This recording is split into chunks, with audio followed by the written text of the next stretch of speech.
ऐ मेरी माँ बहनों, तुम इंसाफ करो। तुम्हारी बेटी भी बेटी है और तुम्हारे घर में आने वाली बहू भी किसी की औलाद है। जी बिल्कुल, सुभान अल्लाह। इंसाफ करो, इंसाफ। और दुनिया में इंसाफ करोगी तो कयामत के दिन तुम्हारे दर्जे बुलंद हो जाएंगे। अल्लाह के नबी फरमाते अल मुक़सितून यौमल क़यामा, कि इंसाफ करने वाले लोग कयामत के दिन कहाँ होंगे। मेरे नबी ने फरमाया ला मनाबिर मिन नूर, कयामत के दिन नूर के मिंबर पे होंगे। अल्लाह अल्लाह अल्लाह। जैसे आज मिंबर बनाया मिलाद के लिए, लकड़ी का मिंबर, लोहे का। और अल्लाह इंसाफ करने वाले लोगों के लिए कयामत के दिन नूर का मिंबर बनाए। सुभान अल्लाह। उस नूर के मिंबर पर इंसाफ की बोली बोलने वाले, इंसाफ करने वाले होंगे। और ऐसा मकाम अल्लाह अता करेगा कि हुज़ूर फरमाते वयग़बितुहुमुल अंबिया, अंबिया भी उनके मर्तबे को देख करके रश्क करेंगे। सुभान अल्लाह, सुभान अल्लाह। इसलिए ऐ लोगों, इंसाफ करो।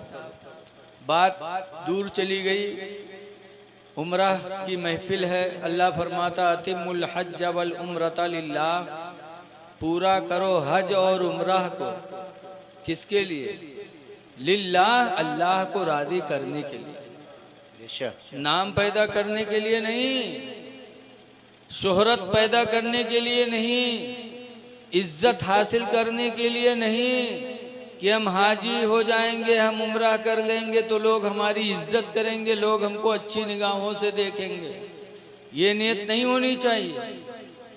बल्कि कुरान में अल्लाह फरमाता है वालेकुम सलाम अतिमुल हज्ज वल उम्रता लिल्लाह, हज पूरा करो, उम्रा पूरा करो अल्लाह की रज़ा के लिए।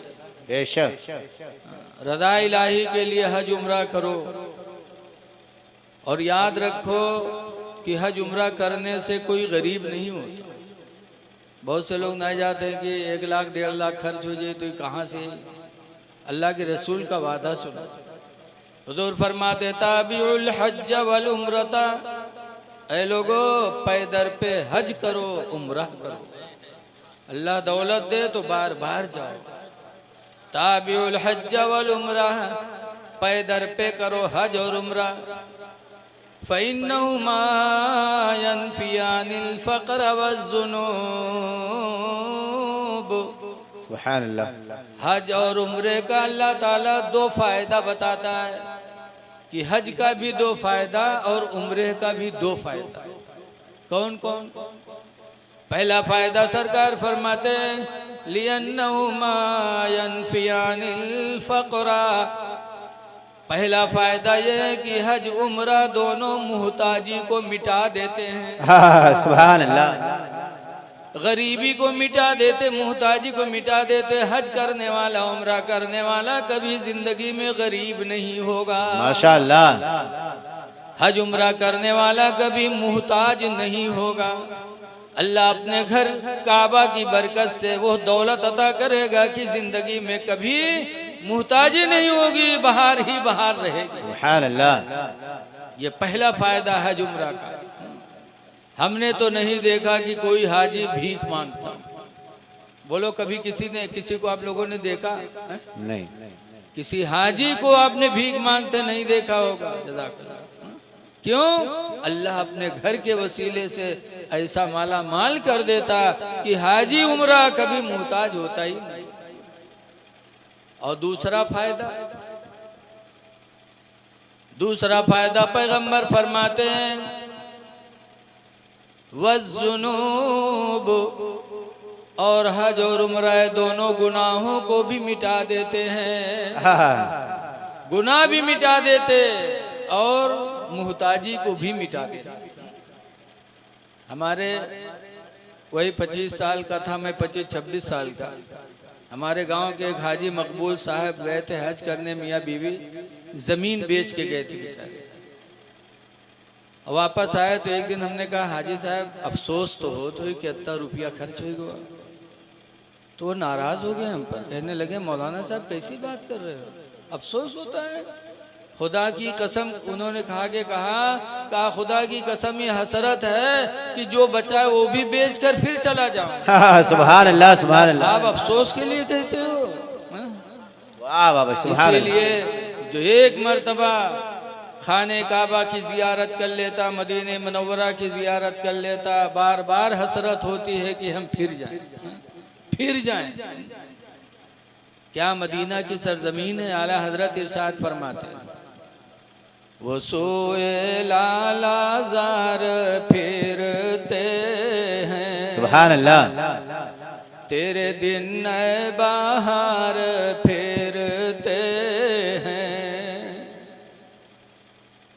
और दर बदर यूं ही ख्वार फिरते हैं।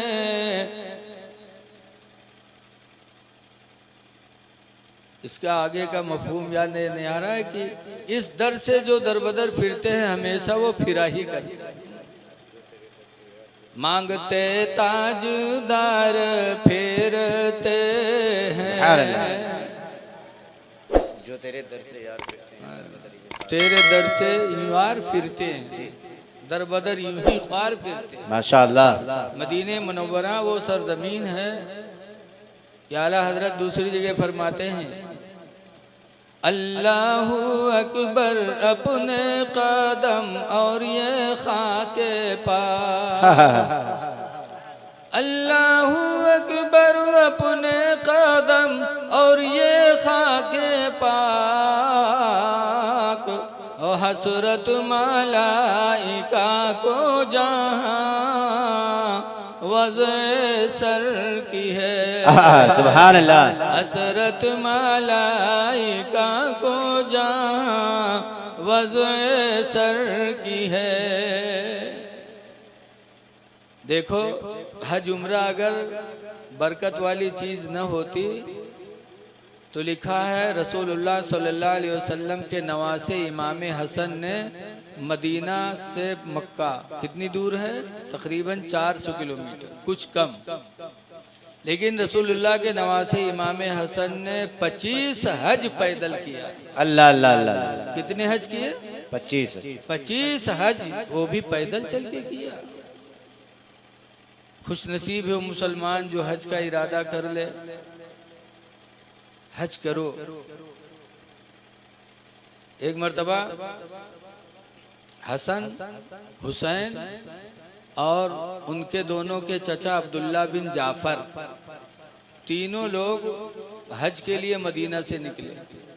पैदल का मामला था, रास्ते में खाना खत्म हो गया, भूखी हुई है, तो तलाश में निगाहें फिरने लगी कि काश कोई घर मिल जाता है कि कुछ खा लेते। चलते चलते एक झोपड़ी नजर आई तो इमाम हसन और इमाम हुसैन और अब्दुल्ला बिन जाफर तीनों लोग उस झोपड़ी के पास गए। दरवाजा खटखटाया। एक औरत बुढ़िया घर से निकली, उसने दरवाजा खोला। तीनों ने सलाम किया।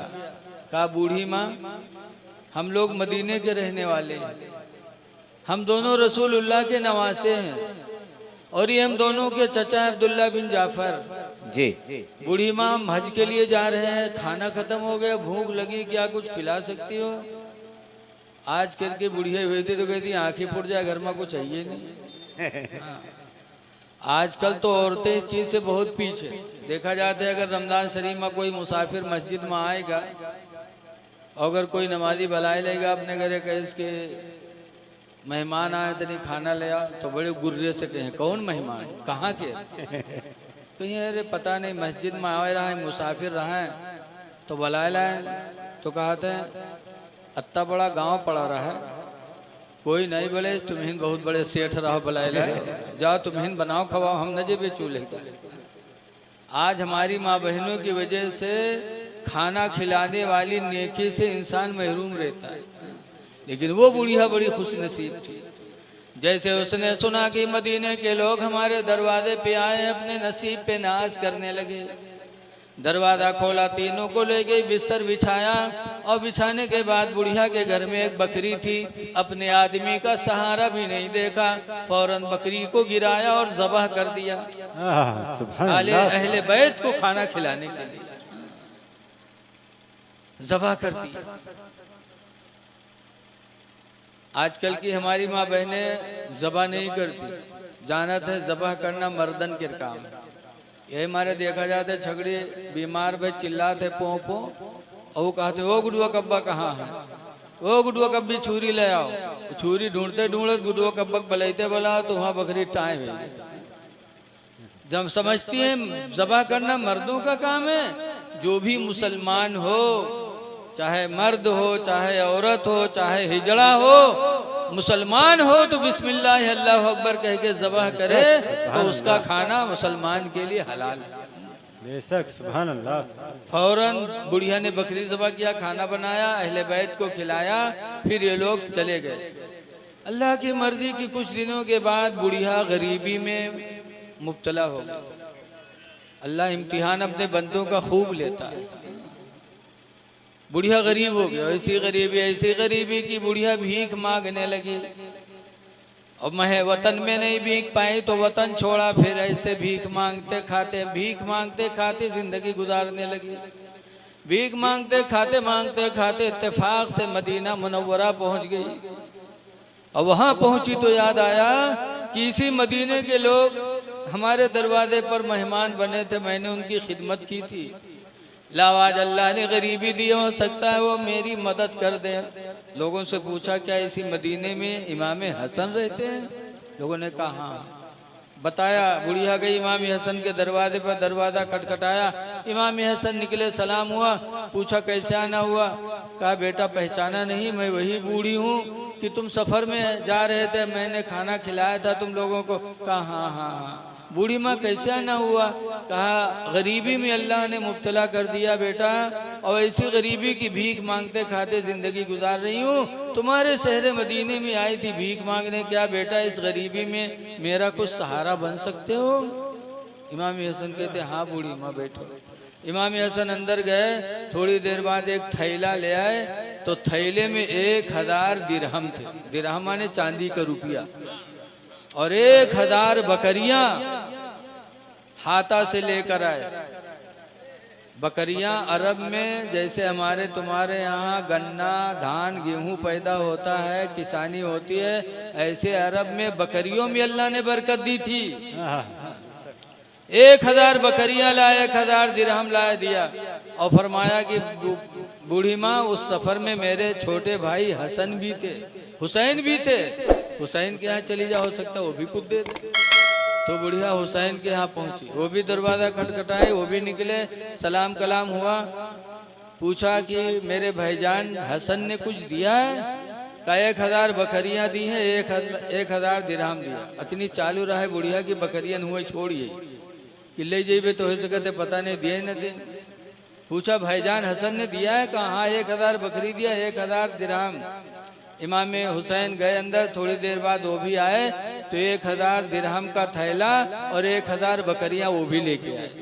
कहा भाईजान ने दिया है तो हमसे भी ले लो। उसके बाद हुसैन कहते हैं बूढ़ी माँ उस सफ़र में हम दोनों के चचा जाफर भी थे, वहाँ चली जा, हो सकता वो भी को दे दे। तो बुढ़िया वहाँ भी पहुँच गई, वहाँ दरवाज़ा खटखटाया, हज़रत जाफर अंदर थे, दरवाज़ा खोला, बुढ़िया ने सारी कहानी सुनाई। तो अब्दुल्ला बिन जाफर ने कहा कि हसन हुसैन ने कुछ दिया? कहा हाँ, दोनों भाइयों ने 2000 बकरियां दी, 2000 दिरहम दिए। हज़रत अब्दुल्ला बिन जाफर अंदर गए, थोड़ी देर बाद वो आए, तो वो भी 2000 दिरहम का थैला और 2000 बकरियां लेके आए। कहा हसन हुसैन ने दिए तो हमसे भी ले लो। ये सखावत थी अहले बैत की, बड़े सखी थे वो लोग। इसीलिए अल्लाह ने उनको वो दर्जा दिया कि 1400 बरस गुजर गए, आज भी हसन हुसैन के नाम पर लोग मरते हैं। क्यों? वो सखी थे।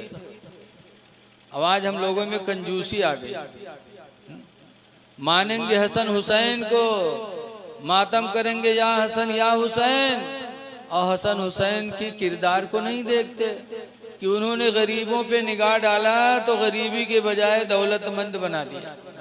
बुढ़िया आई थी मदीने में भिखारी बनकर और अहले बैत की ऐसी बारिश हुई सखावत की कि मदीने से निकली तो दौलतमंद बन के निकली।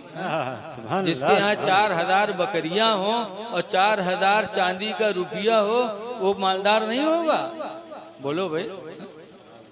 इसलिए ऐ लोगों सखी बनो, जितना अल्लाह के नाम पर खर्च करोगे अल्लाह उतना ही अता करेगा। बेशक बेशक सुभान अल्लाह। सखावत करो, कंजूसी से काम न करो।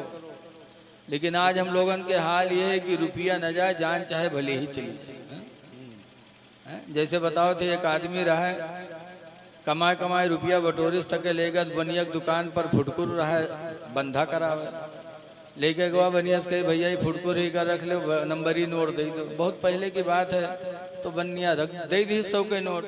जो पैस तो बहुत खुश रस्तम फैलाए फैलाए देखा है कि 100 के नोट पाएगी। लावा कपड़ा बांध के बक्सम रख दी। सुबह जब भाई काम पर जाए लाग तो काम पर जाए से पहले बक्सा खोली। बक्सा खोल के वो कपड़वा निकाल के खोल के रुपया फैला वैला देखिस तो कहे बांध के दही दिस तो कहे चला का काम करे। शाम के जब लौटा तो फिर बक्सब जुटा, फिर बक्सवा से वो कपड़ा निकालिस खोलिस और रुपया देखिस तो कहे रख दिस। सुबह भाई फिर देखे, सुबह उठ के देख ले तो कहे शाम के देखे ई मेरे रुपया देखे लागत है बक्सम को मदार बंद की है ई मेर जियारत करे। अल्लाह मर्जी जुमक दिन आवा तो जुमक दिन वो काम करे चला का उका जुमा से काम मतलब। आज कुछ ऐसे बदनसीब हैं कि पंजगाना तो पढ़ते ही नहीं जुमा भी नहीं पढ़ते। जी जी जी बेशक। जबकि अल्लाह के नबी ने फरमाया मेरे गरीब उम्मती जो गरीब हैं, सरकार ने फरमाया मेरे गरीब उम्मतियों का हज अल्लाह ने नमाज़े जुमा में रखा। क्या बात है। कि दौलत वाले तो सफर करके हज कर लेते और जो गरीब है नहीं जा सकते, जब वो खुश दिली से नमाज़े जुमा पढ़ते हैं तो अल्लाह ताला उन्हें हज का सवाब अता फरमा देता है। क्या बात है सुभान अल्लाह। लेकिन कुछ बदनसीब नहीं जा पाते जुमा को। और जैबो करिए कुछ पैंट बूसट वाले तो कुर्ता पैजामा पहन के न जाइए, पैंट और शर्ट पहनिए। तो कहीं हुआ जो नमाज पढ़िए रुकू मैया जाइए तो शर्ट कमर पर खसके पैंट नीचे खसक गवा, 2 अंगूर सामान खुला। सही। और जब सजदम जाता है तो आधा चूतर खुला। बताओ बहुत। आपकी नमाज रह गई। सतरे औरत फर्ज है नमाज में, यानी कमर से लेके घुटने तक छुपाना मर्दों पर फर्ज है। और जब तुम पैंट शर्ट पहन के गए तो तुम्हारी नमाज बर्बाद ही हुई। और पीछे जो उन खड़े हैं देखा था वो उनके का हाल हुई, उन्होंने नमाज बर्बाद की।